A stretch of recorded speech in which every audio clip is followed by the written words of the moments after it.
guys, mega love shoutout po sa inyong lahat, no? At your service, Mr. Wow Live TV. Kumusta na po ang lahat dyan? Hello po sa inyo sa buong Team Kalingap. Siyempre sa lahat ng mga Jumcar matatag fans, hello po sa inyo. Shoutout po sa Edsinians, Joynatics, sa Chris. Hello po sa buong Team Kalingap. Siyempre, shoutout po sa inyo. Magandang king lahat. Magandang araw po.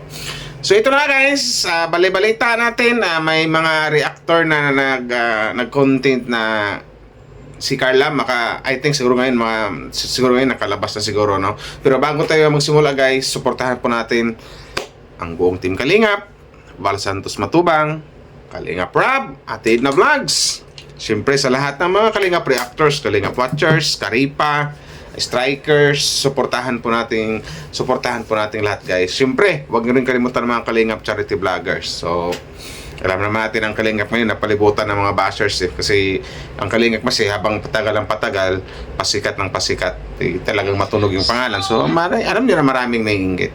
So shoutout po sa inyo lahat. So ang pag-uusapan natin ngayon guys, about dito kay Carla na mga kalabas nga ng hospital. Thanks God naman at magaling na ang isang Carla. So yun na nga, sa upload ko kahapon, maraming salamat sa nag-support with ako lang pala yun. Andiyan pa si Miss Sims Life sa likod ko yan. Mag-hi Kawawa Life. Yan. So shoutout po sa inyo lahat ng mga andyan, no, sa mga Jumcar. Salamat sa mga nag-like and share.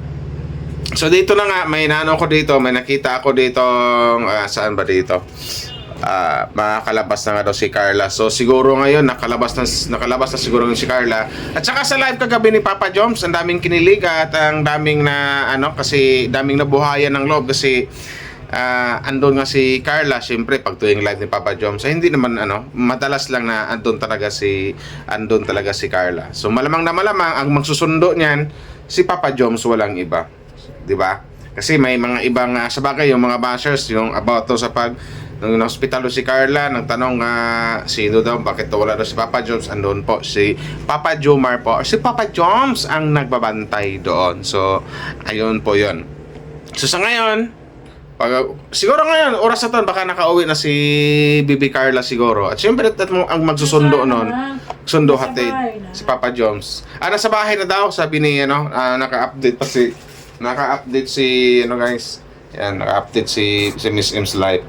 Yes, so, sa bahay na. Tsaka sabi nga ni Kalingap Jomar sa live niya, na kasi si Carla nangungulit sa live niya, sabi niya, baka mabinat ka dyan, di ba? Wow. Nag-rest ka lang, gano'n. Parang may cravings ata si Carla Bell na C3, yung favorite nila. C3? Jollibee? Jollibee. Tapos sabi ni Papa Joms, oops, bawal muna. May mga bawal kasing kainin pag gagawin. Bawal muna yung Baby Carla plus yung sabi na mamantika. Lalo pag mga fried. Alam ko bawal. Mga soft drinks bawal. For sure may gamot yan ay. May maintenance na gamot siguro yan for how many weeks siguro, for how many days. May gamot na ininom yan. 1 week lang for sure. Siguro pinakamahaba na yung 2 weeks, Carla. Siguro after 2 weeks, pag talagang fully magaling ka na, di C3 Jollibee, sana all. Naglalambing pala si Carla kay Papa Joms. Yeah, naglalambing. Tinawag pa nga niya na Dr. Jacob. Dr. Jacob. So, yan guys, no? Mabilis gumaling ang Bibi Carla kasi siyempre, andun yung kanyang, ang agom kasi yung bantay. Sa hindi po nakakaalam dyan, ang nagbantay sa ospital po, walang iba kundi si Papa Joms na nung nabalitaan nga ng si Carla, masama pakiramdam, nagkasakit, kailangan po dalhin sa ospital, bumalik agad ng diet or nagpunta daw agad ng diet ng isang Papa Joms. At si Papa Joms po ang nag-alaga sa isang Carla Bells. So, yun po yun. Ganun kasi yung nagmamahalan. Ganun yung mag-agom. Diba? Real. Jumcar is real. Jumcar is love. So yun yun. Niya ng mga fans, alam ni Kalingap Jomar yung duties niya. Yes, alam niya yung as a boyfriend, as agom, di ba? Hindi na kailangang sabihin ng mga fans na ganito, ganyan, mamanduhan pa. Hindi na po kasi alam ni Jomar yan as a boyfriend, as a agom. Alam niya yan kung ano yung dapat naman taga literal siya yung mag-aalaga at ginawa naman ni Papa Joms. So, pinaparamdam ni Papa Joms sa ating lahat sa Kalingap, lalong-lalo sa mga Jumcar fans na kung gaano niya kamahal ang kanyang agom na si Carla Bells or si Bibi Carla. Yes. UTI na yung ni Carla? Sabi, UTI daw. So, Carla Bells, get well soon, magpagaling ka na magpagaling para makasitri ka ni, madalhan ka ni Papa Joms. Yung UTI, kasi... Alam ko, buko lang yun, Alam ko ng buko lang yun, Buko ba? Comment down below. May mga gamot yan, antibacterial. Oh, may mga gamot yan. Infection yan Urinary tract infection. Kasi UTI. kung papabayaan din yan, magiging sakit yan sa kidney. Oo. So, ganun. Buti na lang at naagapan. Yung sinyalis, yun yung, and then, sabi, karamihan maganda daw yung tubig sa buko. Oh, yun na sabi sa di ba guys, comment down below na kung tama ba ako. Correct me if I'm wrong na yung sabi kong buko daw isa daw sa mga mabibisang gamot sa mga ganyang sakit UTI. So, yun. So, iwan ko lang I'm not sure pero narinig ko lang yan. Basta get well soon, Baby Carla. Magpagaling ka ng magpagaling kasi yung request mong C3 kay Papa Joms, wag mo nang bigyan Papa Joms. Tama, kahit mga 1 week, mahigit siguro 2 weeks, Papa Joms na yung tipong magaling na si Carla, o di pwede na. Iwas ka muna Baby Carla sa mga soft drinks, yun, sa mga ma-acid. Sa mga mamantika, bawal din daw yan. Kasi sa mga ganyan kasi nagpapagaling pa ka lang. Although magaling ka na pero hindi pa talaga fully recovery. Tama ba yun? Na talagang kailangan mo talagang 100% magpagaling para Jollibee C3 sana all. Sana all C3. So yun. Doon diyan sa mga bashers, wag niyo nang pansinin yung mga nang babas kasi gaya ng sinabi ko nung kahapon na upload ko kahapon talagang gagawa ng paraan yung mga bashers, hanap sila ng butas para mabash ang Jomcar. Doon naman sa mga fans na may duda kay Papa Joms, bahala kayo sa buhay nyo. Si Papa Joms ang nagbantay sa ospital, siya rin ang maghahatid sa bahay, magsusundo kay Carla, ihatid sa bahay. So, yun lang yun. So, ibig sabihin mo, life, nakalabas na si Carla. Yes! Nasa bahay na ang isang Carla Bells. Yun. Nagpapahinga. Nag-iipon ng lakas. Ganun lang yun. Nagcha-charge. So, yun lang yun. So, nakakatawa lang at saludo ako kay Papa Diyos na talagang, pinaramdam niya hindi lang sa atin, kundi sa mga magulang or parents si Carla. Lalong-lalo kay Carla na talagang, ando na yung, my God. He can be agom na agom. Diba? trusted. Kasal na lang ang kulang sa Jomcar na to. Yun na lang ang hintay natin guys kasi about sa kanilang relasyon masasabi natin sabihin natin Papa Joms maalaga ano bang masasabi natin kay Papa Joms? Maalaga na boyfriend, mapagmahal na boyfriend, ano pa wala sweet or malambing na boyfriend, ganun yun. Corny na boyfriend. Oy, joke lang, corny ka dyan. Corny, pero may mga ganong hirit. Something like corny pero nakakakilig. Yun. Yung ganon, yung mga ganong dating. So, maramdaman lang talaga natin na talagang the way na si Jomar kay Carla, masasabi natin, my God, talagang mahal na mahal ng isang kalingap Jomar ang isang Carla Topolar. So, di ba? Nakaka-proud lang at palakpakan natin. That's a real couple do. That's a real love. That's a real couple do daw sabi ni Miss Im's Life. Ulitin ko sa mga bashers, don't mind the bashers. Actually, yung mga ganitong pagsubok lang naman yan. Kung sinusubukan din sila kung andyan pa yung isa para sa isa. Something like, pwede nating matawag na, pwede nating let's put on the side na matawag nating trials or pagsubok to kasi dito tayo masasabi na sabihin ng gaano ba ang isang Papa Joms sa isang Carla. So ito na nga, lumabas yung na talagang mapagmahal talaga at mahalaga ang isang Papa Joms sa isang Carla Topolar. Biruin mo, siya yung nagbantay sa ospital, siya pa yung nagsundo, naghatid. So, di ba? Nakaka-amaze. Sana all. Di ba?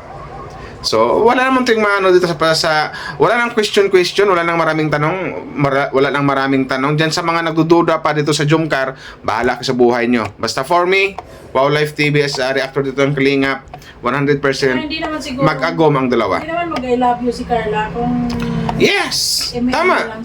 Kung imi-imi lang sila ang Carla Topolar kasi ang babae, mahirap pagsabi ng I love you yan. Di ba?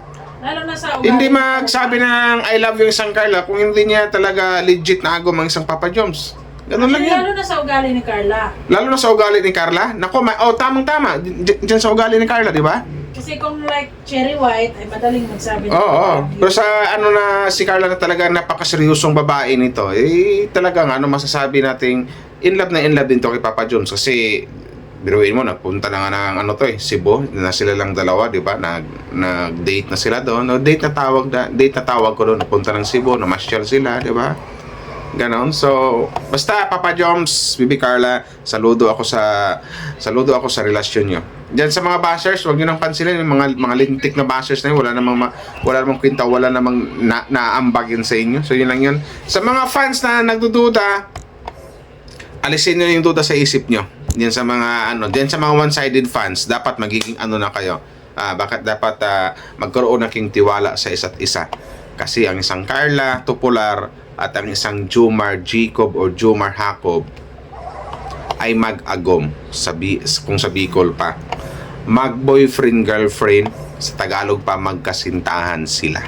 So, yun lang yun. Hindi po mag-I love you ang isang Carla sa live ni Papa Joms sa madalas na live na kung wala silang relasyon. Kasi may iba kasi dyan na nagdududa pa na hindi lang daw for sa unkanon daw yan, for for kilig-kilig. No. For me, legit na mag-agom yung dalawa. Saka walang mali doon kasi pareho na silang nasa tamang edad. Di ba? Ganun lang. Diyos ko po. Sana sa bagay, itong Jomcar hindi naman nawawala ng mga basher to kasi isa din ng Jomcar sa maraming bashers lalo na sa Jomcar 18. My God, sinasabi ko sa inyo yung Jomcar 18 na yung fake fan page na yan, 41k members na pala doon. Ang dami pa, ang dami. Andun kasi yung pugad ng bashers ng Kalingap binabash doon ng Jomcar, lalong-lalo si Viancy, si Joy Diwata, lahat lang, pati nga Mikris, si Mikris nababash na rin doon. So, well, I don't know, baka napabayaan na ng admin doon kung sino mang gumawa ng fan page na yon. So, kung ako sa inyo, para hindi kayo mabad trip, hindi init ulo nyo, hindi kayo makaramdam ng lungkot, kasi alam na naman natin na page na yun, puro yun anti-Kalingap ang mga nagpo-post doon, mga anonymous participants. Madaling gawin, it's better na layasan nyo ang fan page na yun. So, yun lang yun. Magmamasid lang ako doon kung sino yung mga basher. Pag nakita kong may legit na Facebook, i-content natin basta nang babash sa Kalingap, Jomcar, Hindi mo naman na mapipigilan yun kasi too late naman. I think, ano naman yung Jomcar 18 kasi parang fan page na public. So, hindi ko na masabing fan page yun. Baka masabi ko doon, Jomcar bash page. Ang daming basher ng Kalingap doon no? yeah. Pero wag niyo nang patulan sa comment section. Wag niyo nang patulan kasi lalong gaganahan lang yung mga basher. Uulitin ko lang uli. Lagi ko tong sinasabi, guys. Wag niyo patulan yung mga lintik na basher sa comment section kasi lalo lang silang gaganahan. Tuwang-tuwa sila sa galak pag may mga, for example, fans ng Jomcar. Pag sasagutin doon, hindi sila makaramdam ng takot or kaba. So, mas maganda gawin kung may sinasabing below the belt. Uulitin ko lang uli yung sinabi ko gabi. Kung may mga below the belt na sinasabi, paninirang tao, paninirang pure, is nyo, kunin yung Facebook, kung nakapublic yung Facebook, is nyo rin, ipasa nyo sa mga reactor. Kasi reactor na bahalang mag-content sa kanila. So, yun lang yun. Kasi kung mismong mga fans lang ang sasagot, hindi po matitinag yung mga lintik na bashers na yan. So, yun lang yun. Yung anonymous naman, so, alam ko, madedetect na yata yan or makilala na yata or something like na. Ng NBI? Kasi alam ko, last month siguro yata na may nakausap si Papa Joms na taga NBI sa live ni Papa Joms. Alam ko namang napanood niyo siguro yung live na yon na may isang anonymous na nga daw na trace. So, hindi lang yan. Pag below the belt ang mga ulitin ko, pag below the belt yung mga sinasabi, yung mga comment, mga limbawa na nangyari sa kay Viancy ngayon na talagang nakakabad trip my God. Kung may ulitin ko lang, basta mga below the belt sinasabi, is nyo. Kunin nyo Facebook, pasa nyo sa mga reactor, pwede rin ipasa sa akin. I-content natin, ipaskil natin yung mga pagmumukha nila ng mga bashers na yan. Basta ulitin ko lang, guys, maayos na po. Magaling na po ang isang Carla. Pero Carla, bawal ka muna sa mga pagkain mamantika, bawal ka sa mga soft drinks muna, sa mga maasim. Kasi yan talaga ang kalaban yung UTI. Pero ang alam ko kasi, buko eh. Kasi yung dati ko pa narinig yan, pag may UTI ka, basta bad ng kidney, buko lang daw ng buko. So yun. Iwan ko lang. Comment down below guys kung tama ba yung isa sa mga mabisang gamot sa mga ganyang sakit ay buko. O di ba? Ikaw ang buhay ko, buko. So yun lang yun.